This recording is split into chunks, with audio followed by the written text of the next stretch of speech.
I started having conversations about race with my mother when I was about 7 years old.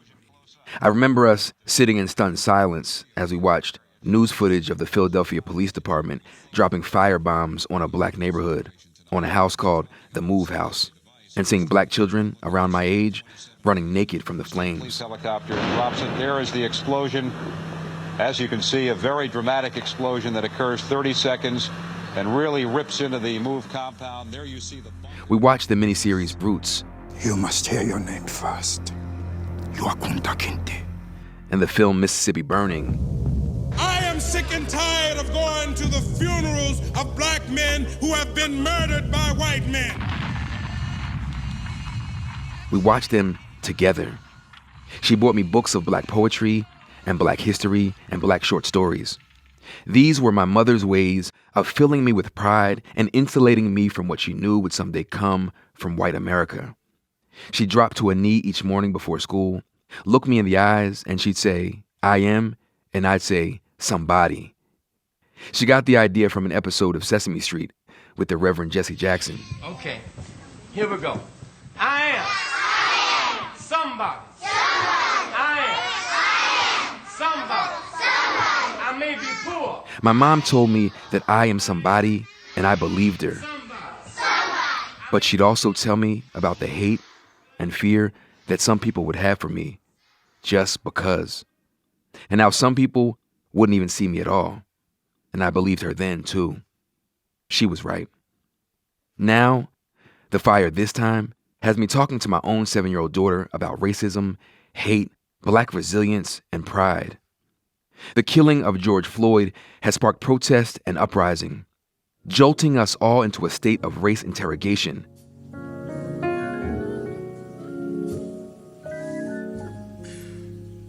Today was Mr. Floyd's memorial service. You may be seated. We're honored that you have come to mourn the loss and celebrate the life of Mr. George Floyd. And the truth is, these race talks look a lot different in black families like mine than in white families. I'm Tremaine Lee, and this is Into America. Right now, in this moment, the need for families to talk to kids about race and racism is more urgent than ever. I don't mean the we're all the same under the skin kind of talk. I mean real talk. What kids learn or don't learn about race and how it's weaponized in America has lasting implications. Because today's kids grow up to be tomorrow's police officers and teachers and judges and elected officials with the power to damage or destroy lives, including black lives. And so, if we're gonna talk about what's right and what isn't, and whose lives matter, if we're gonna learn anything from this moment and move forward, then we have to start young, and we have to start at home.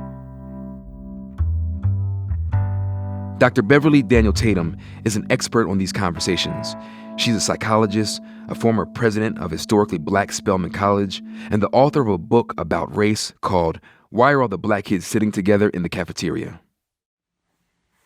Dr. Tatum, thank you so very much for joining us. Well, thanks so much for having me. So before we get into this, I want to kind of make it plain here, and I want to set the stakes. These aren't just benign conversations. This is about life and sometimes about death. And so if you could, would you mind just spelling it out for us? What are the long-term implications for ignoring these conversations, especially in white families? These are life and death conversations. We see the consequences of racism in action in the death and murder, really, of George Floyd. But of course, this incident, which has sparked so much protest, is just one incident in many in a long history of racial violence that unfortunately has been long-standing in our nation. So for white families in particular, if we want to see change, right, assuming we want to see change, it will be important to, one, educate yourself about that long history if you don't already know it, and two, to be able to talk to your family members, your friends, people in your circles of influence about why change is necessary. How do you advise them to even start constructing the conversation with these children? Well, I think the very first thing to say is if you can prevent your children from seeing the video, you should. Having said that, I know that kids will see it, sometimes without parental guidance or permission because they're on the internet and there it is. Or they pass through the room at the wrong time and see it on the television. You can certainly talk about the fact that a bad thing has happened, which is upsetting to you as the adult, to say, I've been watching the news and I've seen something that is very concerning to me. And I think it's important for us to talk about it as a family. You can say that there are times when people are not being treated fairly. And in fact, sometimes it's happening a lot to Black people because of racism in our society. And I think we should be trying to do something about that. Let's talk together about what we as a family can do. It might be going to a peaceful protest with your children, depending on their age and the context. That is a perfectly appropriate and sometimes empowering thing to do, because even as we're talking about the bad things that happen, we want to remind children that there are caring adults that want to keep them safe, and that there are concerned adults who want to make things better, and that they can also be part of making things better. That's a message that works for either white children or Black children or children of other groups. But there is a particular need to talk to African American children, depending on their age, about what they themselves need to do to be able to stay safe should they have an encounter with a police officer. And, as I'm sure people refer to it as the talk. And that talk has to be had with any child. If they're old enough to be out by themselves without parental supervision, they need to have some awareness of how to respond if confronted by a police officer. What age do you suggest families start having these conversations? The first thing is that it's important to say children notice racial differences. They notice those differences. They have questions about it. And it's not a bad thing to respond to those questions in a very matter-of-fact way. Because people come in different colors, just like they have different hair colors. Sometimes they have different skin color. It doesn't have to be a heavy-duty conversation. And there are lots of wonderful books that are appropriate to be read with 2- and 3-year-olds, picture books and, stories that illustrate children of different backgrounds playing together or talking about, hair texture or skin color or, questions that children have that are appropriate for their developmental level. When they get a little older, let's say, going to preschool or even kindergarten, first grade, they are likely to have interactions with other kids that may raise questions. I have a TEDx talk called "Is My Skin Brown Because I Drank Chocolate Milk?" which is rooted in a story about a conversation I had with one of my kids when he came home from his preschool and said, "Tommy says my skin is brown because I drank chocolate milk. Is that true?" And that prompted us to have a conversation about skin color differences. That wasn't such a hard one. But then a year later, he said, so-and-so says I'm Black. Am I Black? And I said, yes, you are. And he said, but my skin is brown. And that started me down a conversation about Black being a term used to describe African Americans. And I wanted him to feel good about being an African American. So I was talking about, the wonders of Africa and our ancestors from Africa. And then he said to me, precocious 4-year-old, if Africa is so great, what are we doing here? Wow. Great question. First of all, amazing question. He was on it. So then how am I, to answer that question honestly without talking to my 4-year-old about slavery? So I did. I gave my 4-year-old version of the unfairness of taking people from their homes. I talked about when Europeans came to came to what we now call the United States. They had a lot of work to do to clear fields and grow food, and they needed the smartest, strongest workers they could find. So they went to Africa to get them. But unfortunately, they didn't want to pay them. Wow. And they captured them, brought them here. It was very unfair. And, I went on to talk about how they struggled against that unfairness, because I think it's important to talk about not just victimization, but resistance to victimization. So I talked about, rebellions, and I talked about, the Freedom Underground Railroad and the effort to escape. But I also talked about the fact that there were white allies from the beginning, abolitionists who didn't agree with slavery, who also thought it was unfair, and that finally it was eliminated. And the good news is, I was never a slave, you were never a slave, Grandmommy and Granddaddy were never slaves. It was really a long, long time ago. Right. As a mom, having that tough conversation with my 4-year-old in the grocery store. We were, he was sitting in the basket. But I share that story to say, kids ask questions, and if you're paying attention, it gives you the opportunity to share information in a way that is digestible. But having those conversations and starting those conversations gives kids language that helps them think critically about the unfairness they see in the world.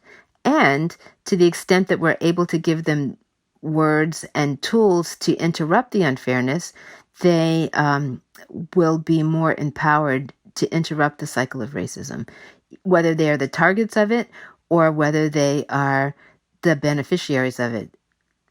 Everyone needs to be able to say, this is wrong, and here's how we're going to change it.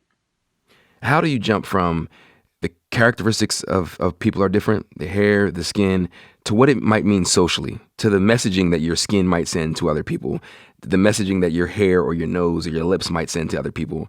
How do you get to that point?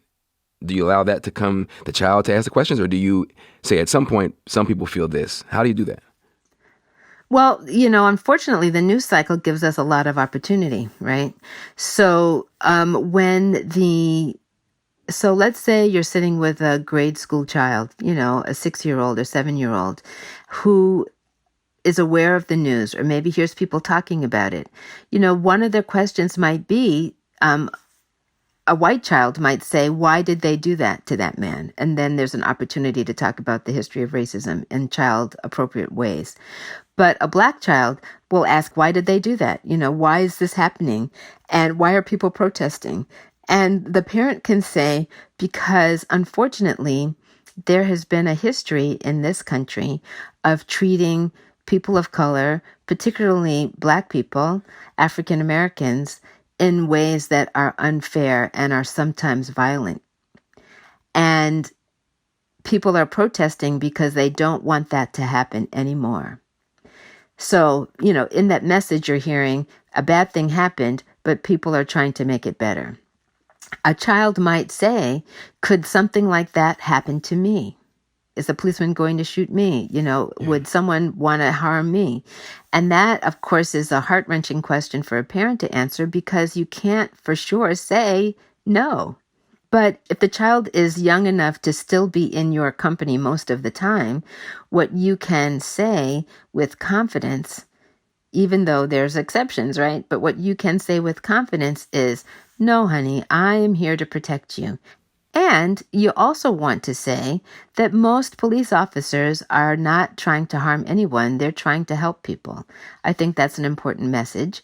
But sometimes there are people who are not doing good things. And that's why, I'm here to do whatever I can do to make sure you stay safe. Fast forward, that same child, that 5-year-old maybe now is 15 and, out with friends at the mall or soon to be driving. And then it's a very different conversation, of course. So a study from last year showed that 22% of black families say they often talk with their children about race. And I know I've had these conversations with my almost 8-year-old daughter. It's kind of been a steady stream of it since she was very young. Mm-hmm. What can black parents do right now to balance the need to keep their kids informed and affirmed in who they are, but also care for their mental health? Yeah, so this is, as they say, put your own oxygen mask on first. So I think it's really important for parents to not have these conversations at a time when they feel overwhelmed and stressed themselves. To try to vent your own anger and frustration so that you are able to speak to your child in a more calm and soothing way than you might otherwise be. But I think it is certainly okay to say, this makes me feel angry. This makes me feel frustrated. And that's why it's so important for us to vote. That's why it's so important for us to join the protest if that's what you're choosing to do. That's why it's so important for us to make sure that we're doing everything we can in the ways that we are comfortable with, and there are lots of different ways, writing letters, signing petitions, boycotting businesses, whatever it might be. And that's why it's so important for us to do these things. But I think it's also important to say, and I personally am appreciating the fact that there are not just Black people protesting. And I appreciate the fact that, there are multiracial coalitions, because at the end of the day, we do need white people to step up. Earlier in her career, Dr. Tatum did some really interesting research on Black families who moved into predominantly white communities. And what I found out was that there were some parents who were very proactive in talking about Black identity, who were very proactive in trying to ensure that their kids had a social network with other Black kids in it. And then there were other parents who said, I wish I had this for my kids, but it's just not possible for me to provide it. Mm-hmm. Then there were families who said, it's not that important. It's not that important. And in fact, we don't really like to talk about issues of race. I called those families race avoidant. And what I found was that those who had grown up in the race-conscious families, those kids had a lot more self-confidence. They were much more resilient in the face of some of the racism that they experienced in college. But the ones who had grown up in the race-avoidant families were much more likely to feel depressed, much more likely to feel like they were not quite good enough, not quite, as one said to me, I always feel like I'm not quite smart enough, not quite pretty enough, not quite good enough. And the difference seemed to be that the more resilient young adults were able to recognize other people's racism as the problem of the racist person, as opposed to, there must be something wrong with me.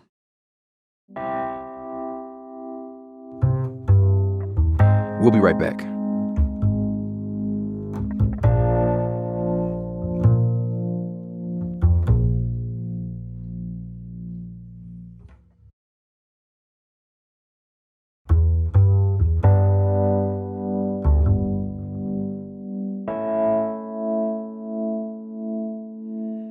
As we said, about a quarter of Black families talk to their children often about race. But on the other hand, the same study found that just 6% of white parents do this. Why is this difference so glaring? Well, one of the reasons I think the difference is so glaring is that of all the racial groups in U.S. society, white people are the most racially isolated. By that I mean many more white people live in entirely white social networks, white neighborhoods. Their kids go to entirely or mostly white schools. And so if you're in an environment where you're basically surrounded by other white people, you may not feel a need. And it's also, if you grew up not having those conversations with your own parents, I hear this from white adults sometimes, I don't know what to say and I'm afraid of doing it wrong. And so in the absence of having any skill about it, I just avoid the conversation. They think the kid won't notice difference or won't absorb racism if I'm not using racist language or if I'm not using offensive language, then, my kid's going to be good. I don't have to worry about it. But the reality is that children without parents to give them guidance are going to absorb other people's racism, even if they're not getting it from you. So they are likely to absorb the stereotypes they see on television or in the media or in the, lessons they're getting at school. They're likely to hear language and hear attitudes expressed by some of their white friends, and without a critical lens to understand what that is and why it doesn't make sense, they may just take it in. It's like breathing smog in the air. It's so pervasive in our society. Unless you're giving your kid a gas mask, they're going to be a smog breather. And that silence does not protect kids. Parents think it means there be good, but it just means they have a void that somebody else can fill. At what age do we tend to start seeing evidence of racism and anti-Blackness in children? Oh, you can see it in preschoolers. That early? Yeah, oh, definitely. I mean, they can have absorbed those messages, particularly if those messages are prevalent in their home. But if, you're welcoming, you're inclusive, your child can still pick up assumptions. It sounds like anti-Blackness is one hell of a poison. We could think of it as poison in the water, right? Poison in the water. And so what do? We have to try to filter it out. How do you suggest white families and non-Black parents start to talk to their kids about anti-Blackness for the first time? Well, I think they have to take a deep breath and have it. And by that, I mean, first of all, they can start with young children trying to promote not anti-Blackness, but positive Blackness, right? White children can have dolls of color. White children can have books that portray kids of color in positive ways.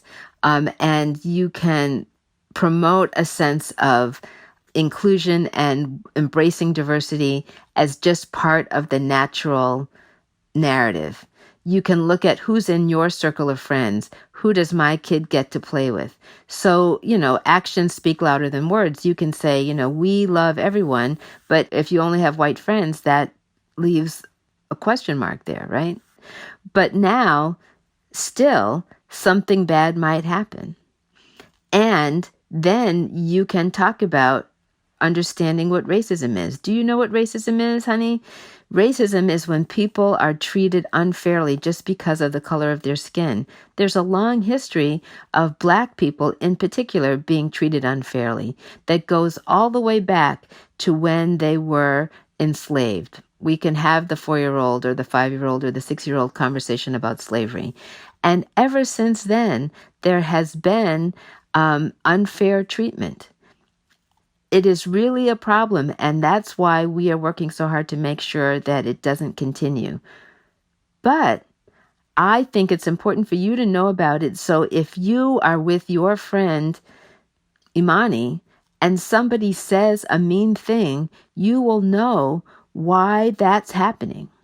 And if somebody does say a mean thing, what should I do, Mommy? Well, then you should do whatever you think Imani would want you to do.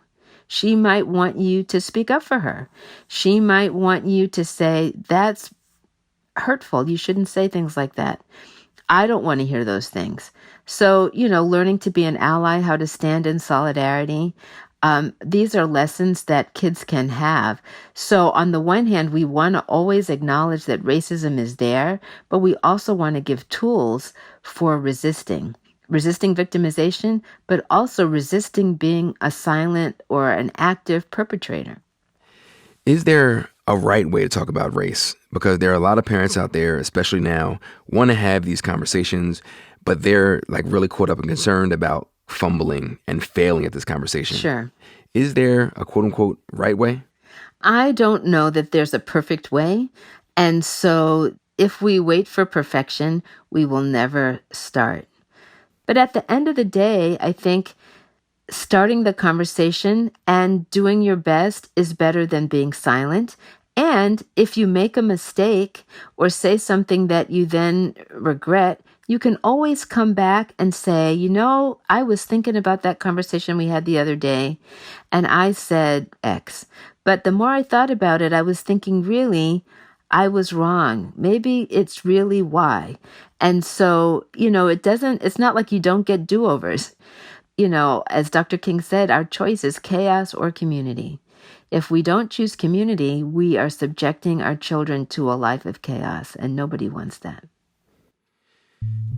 Thank you for all your work, Dr. Tatum, in this conversation. I really appreciate it. Well, thank you so much for having me. I appreciate the work you're doing.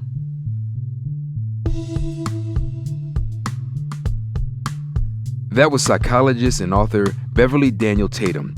You can find a link to her work on our episode page, wherever you're listening to this podcast, or at nbcnews.com/IntoAmerica. Into America is produced by Isabel Angel, Allison Bailey, Aaron Dalton, Max Jacobs, Barbara Rabb, Claire Ty, Aisha Turner, and Preeti Varathan. Original music by Hannes Brown. Our executive producer is Ellen Frankman. Steve Lichtai is executive producer of audio. I'm Tremaine Lee. We'll be back tomorrow.